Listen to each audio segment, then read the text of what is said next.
wabarakatuh. Waalaikumsalam warahmatullahi wabarakatuh. Perkenalkan, nama saya Arvina Ariadita Merli dengan NIM 22010400052. Di sini saya akan mempresentasikan tentang buku penilaian. Yang pertama, saya mengambil sumber buku Penilaian Pembelajaran Bahasa dan Sastra Indonesia dari Dr. Haji Sulastri Juliin. Yang pertama, pengertian penilaian. Penilaian adalah proses kegiatan untuk mengetahui apakah suatu program yang telah ditetapkan sebelumnya berhasil dengan baik atau tidak. Untuk mengetahui informasi tentang penilaian tersebut digunakan pengukuran. Poin-poinnya, dasar-dasar penilaian pendidikan ada filsafat, psikologi, komunikasi, kurikulum, manajemen, sosiologi, antropologi, dan evaluasi. Yang pertama, filsafat, yaitu masalah-masalah yang merupakan dasar dalam pendekatan sistem dalam penilaian. Ada apakah penilaian itu, B. Mengapa penilaian perlu diberikan dan bagaimana cara memberikannya, dan sebagainya. Kedua, psikologi, yaitu dalam penilaian haruslah mempertimbangkan dasar-dasar psikologinya, yaitu mempertimbangkan 1. Tingkat kesukaran bahan dengan tingkatan perkembangan siswa, 2. Tingkat kemampuan yang dimiliki siswa yang bersangkutan, dan 3. Teori-teori yang dianut dalam pendidikan atau pengajaran. Selanjutnya, komunikasi merupakan penilaian dilaksanakan secara langsung atau tidak langsung pada siswa.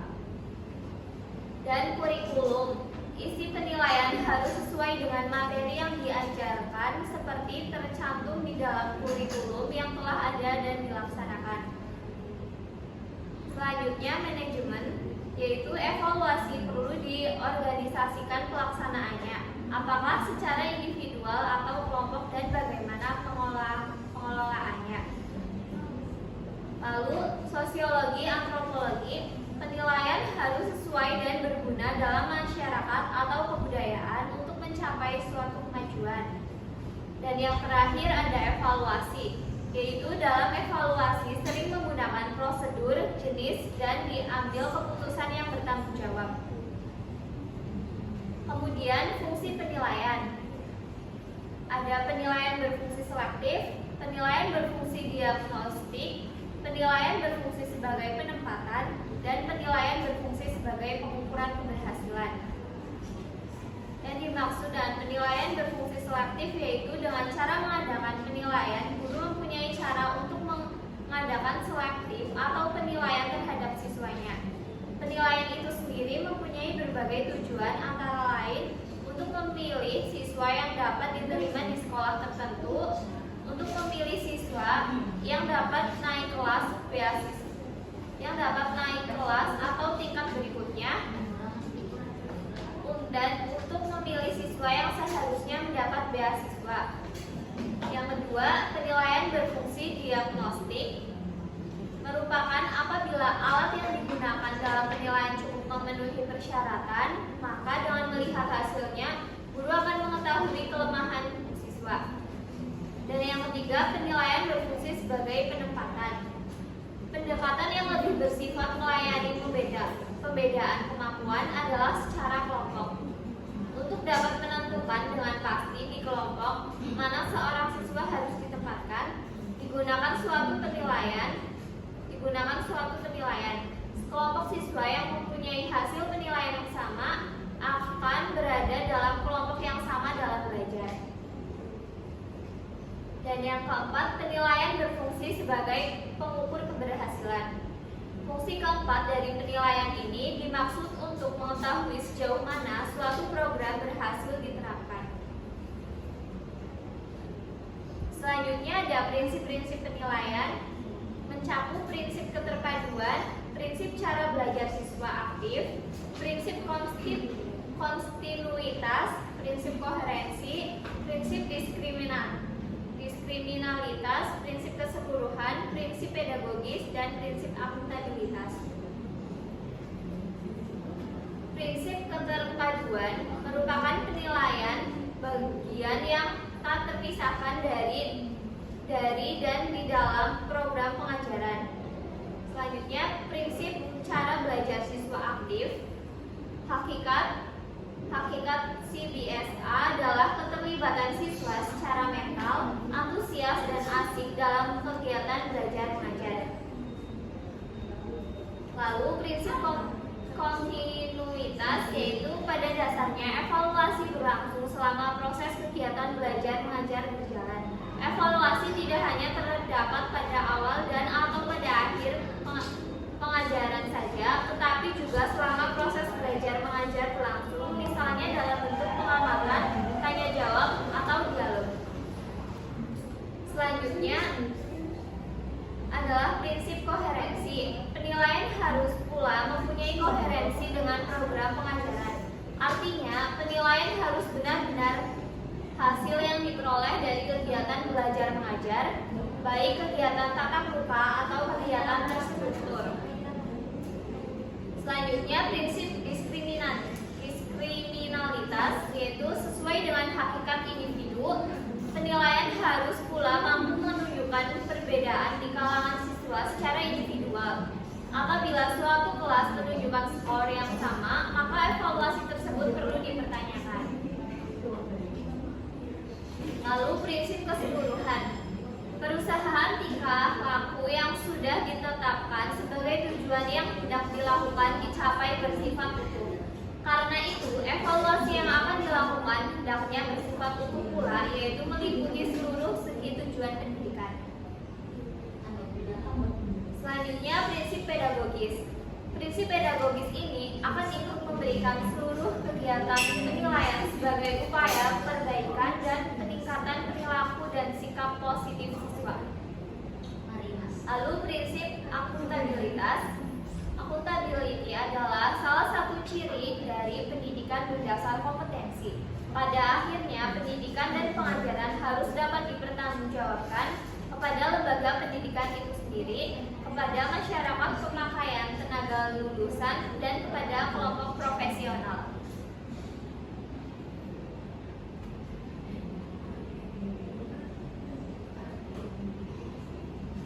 Kemudian ada syarat-syarat penilaian. Yang pertama, syahid, terandalkan, objektif, seimbang, membedakan, dan norma. Syahid sendiri merupakan penilaian dikatakan valid apabila mengukur apa yang sebenarnya diukur. Apabila yang diukur adalah sikap, tetapi penilaian mengukur pengetahuan, maka penilaian tersebut tidak valid. Kesahihan penilaian tersebut dalam presentasi atau dalam derajat tertentu dengan alat ukur tertentu. Kemudian terandalkan. Penilaian dikatakan terandalkan jika akan penilaian yang sama dilakukan terhadap kelompok siswa yang sama beberapa kali dalam waktu atau situasi yang berbeda-beda akan memberikan hasil yang sama. Selanjutnya, objektif. Penilaian dikatakan objektif jika tidak mendapatkan pengaruh subjektif dari pihak penilai. Selanjutnya, seimbang. Keseimbangan ini meliputi keseimbangan bahan, keseimbangan kesukaran, dan keseimbangan tujuan atau pengetahuan, pemahaman, aplikasi, analisis, sintesis, dan evaluasi. Lalu membedakan. Suatu penilaian harus dapat membedakan prestasi individual di antara sekelompok siswa, harus dapat membedakan siswa yang sangat berhasil, cukup berhasil, gagal, dan sebagainya. Dan yang terakhir, norma. Penilaian yang baik hasilnya harus mudah ditafsirkan. Hal ini menyangkut tentang adanya ukuran atau norma tertentu untuk menafsirkan hasil penilaian dari setiap siswa.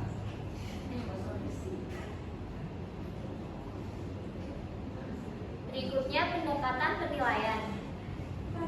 Ini mencakup penilaian dengan ukuran mutlak, penilaian dengan ukuran relatif, dan penilaian dengan ukuran self-performance. Yang pertama, penilaian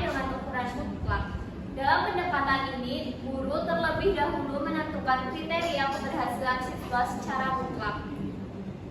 Misalnya, siswa dikatakan berhasil baik apabila dia dapat mengerjakan semua soal penilaian dengan benar atau dapat diperhitungkan berapa persen tingkat keberhasilan siswa tersebut dibandingkan dengan jumlah nilai yang harus diperoleh apabila dia dapat menjawab semua soal penilaian dengan benar.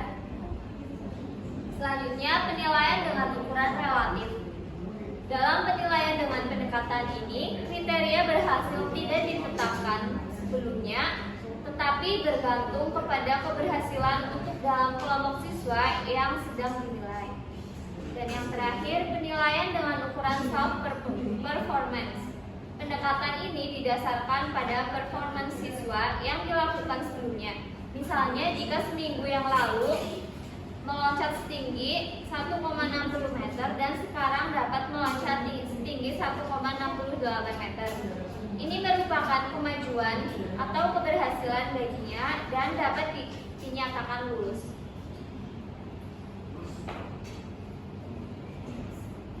Sekian yang dapat saya sampaikan. Apakah ada yang ingin ditanyakan?